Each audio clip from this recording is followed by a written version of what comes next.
wishing to speak on items relating to county business not on the agenda may do so at this time.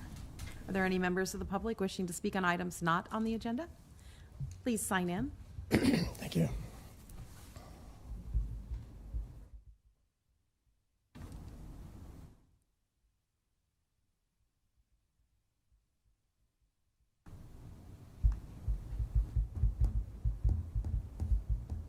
And state your name as you begin. My name is Dan Burdorf. I'm here to speak about two critical issues: the suppression of public comment and the ongoing emergency declaration in Lancaster County. And I believe that all constituents and all people deserve the right to speak and to be heard. And unfortunately, it seems like this board has made changes on the fly and used parliamentary procedures to suppress public comment. And this is unacceptable and a violation of people's right to speak before the board and to have free speech. I also want to acknowledge that the efforts of Matt Schulte, who did the right thing by introducing the motion for the county board to end the over 181-day emergency declaration, and it should be ended, and it should have ended at least when the state ended their emergency declaration. Emergency executive power has to be limited by you elected lawmakers. That's your job. You have to limit that executive power. And if we don't have these basic principles, what good are you guys doing? Not much. Speech should be free, and the public should be allowed to respectively speak to items that directly impact their lives. I think this is a fundamental job of government to ensure that, and it's your fundamental job. The ongoing emergency declaration has negatively impacted the community's daily lives and activities, physical and mental well-being, and the local economy. It's very clear. It's essential to restore the balance and limit the potential for unilateral control of the community. Ending the emergency declaration will also restore public trust in the government and public trust in this board, as it has been in place for a very long time, an unusually long time, over 1,081 days, and it has eroded public trust. Thank you very much. Is there anyone else wishing to speak on public comment?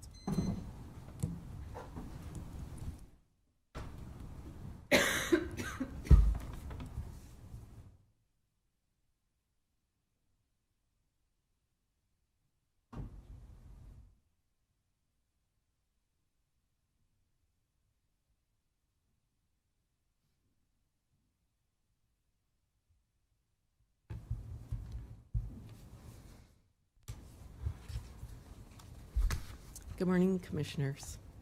I'm Tracy Axsmith, and my home is in Lancaster County, District 5. I'm here today to commend you, Commissioner Schulte, for your courage last week advancing the agenda item to terminate the emergency COVID declaration, and for encouraging professionals to speak to the board about this important issue. To quickly review what you've likely heard many times before, ending the emergency declaration is itself as important as understanding some of the positions surrounding its reason for being. Of course, the first position in this group who believe these health security measures are necessary and protective.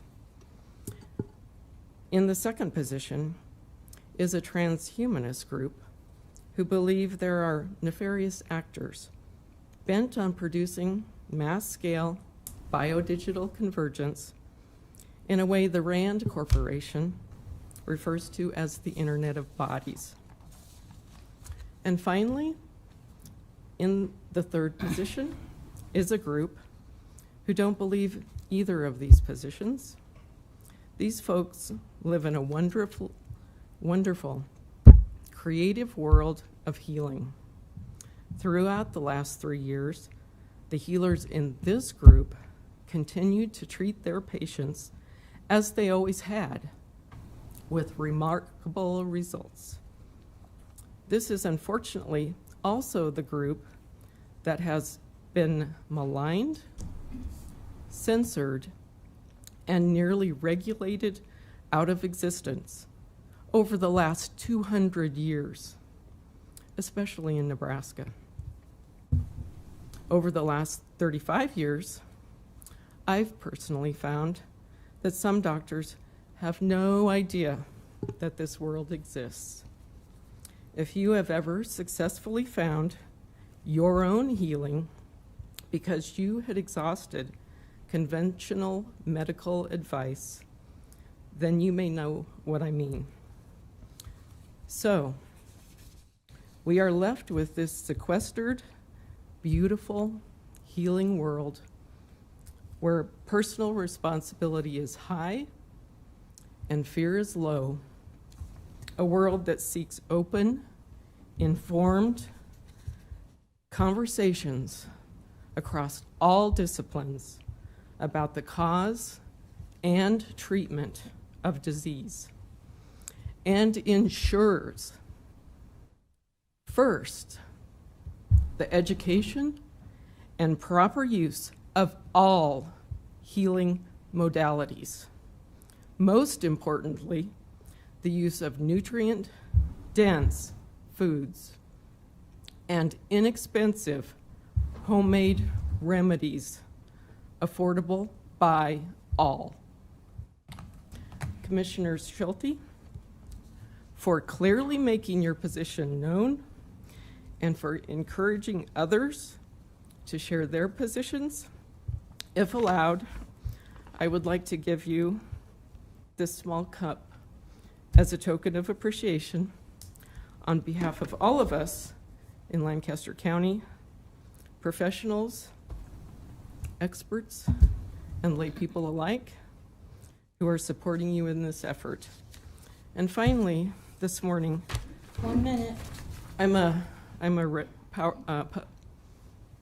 policy and procedure nut kind of crazy person. I just noticed on the front of the agenda this morning, you might consider clarifying the second paragraph of the agenda that says, those wishing to speak on items specific to today's agenda are asked to do so when the item is called by the county clerk. That needs clarification. Thank you. Am I allowed? I'll gladly chat with you after the meeting. How's that sound? All right, I'll get thanks. that from you. Is there anyone else wishing to speak?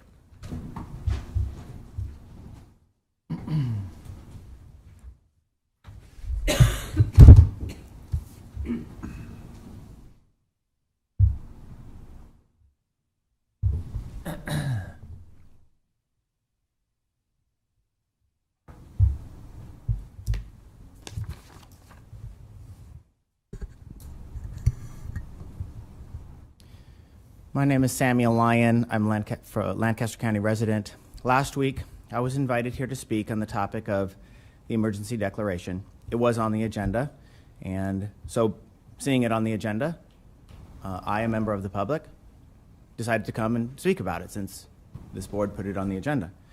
However, when I got here, I was told by the chair that no one was allowed to speak on the matter because it was on the agenda. Well, I see that this week it's no longer on the agenda, so it makes total sense that because it's no longer on the agenda, that we would all be allowed to speak on it. Have you ever had somebody try to explain something to you that didn't make sense? I feel like our whole country has suffered from years of it doesn't make sense, but we all have to do it anyway. I spoke earlier on the mental health crisis that's facing our county and our nation. One of the causes of mental health is being told repeatedly things that don't make sense and having to pretend that they do or just deal with it. Rules like restaurants must close at 10 p.m. because, COVID, I guess COVID stays home after 10 p.m. Or that it's good for kids to play outside and breathe fresh air, get sunshine, but we'll install snow fencing around our playgrounds in the county to block our children from playing on the playground. This board didn't make that decision. No, because of the emergency declaration, it was made somewhere else. There was no public comment on it. Or that you could only have 9 people in a church, but hundreds could go to Menards to buy 2x4. This board didn't make that decision. That decision was made because of the emergency declaration without public comment and without deliberation. Or that we need to expand the capacity of hospitals, so we outlawed elective surgeries, but then there wasn't enough hospital workers, or there wasn't enough work for the hospital workers to do, so they laid off the hospital workers. Then when we had an uptick of patients, we had plenty of beds, but we didn't have the staff because they'd all moved to other parts of the country and worked as traveling nurses there.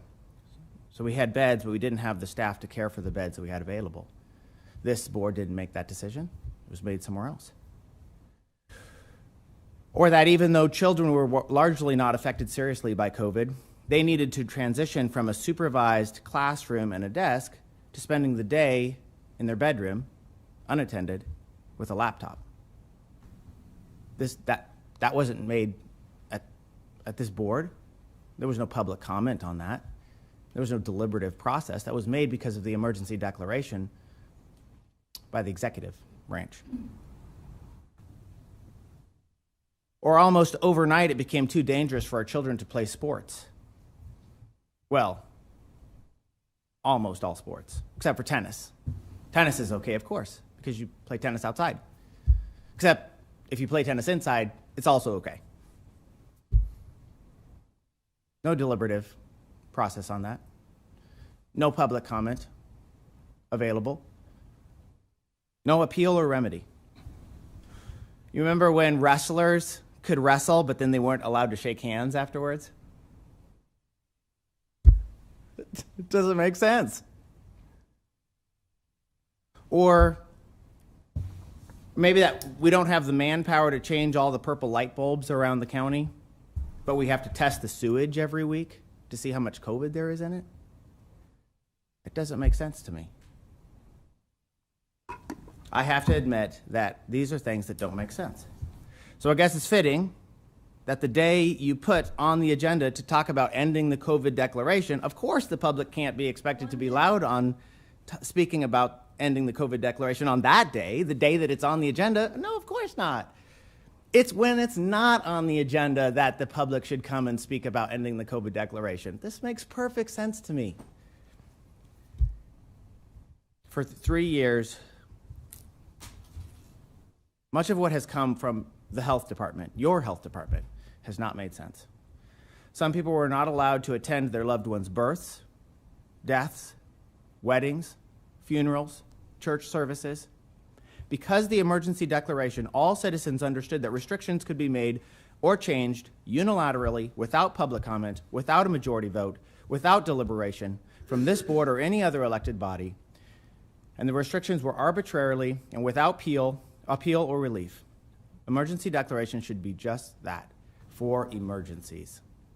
We're long past that point, and it needs to end. Thank you. Is there anyone else to come forward and speak in public comment?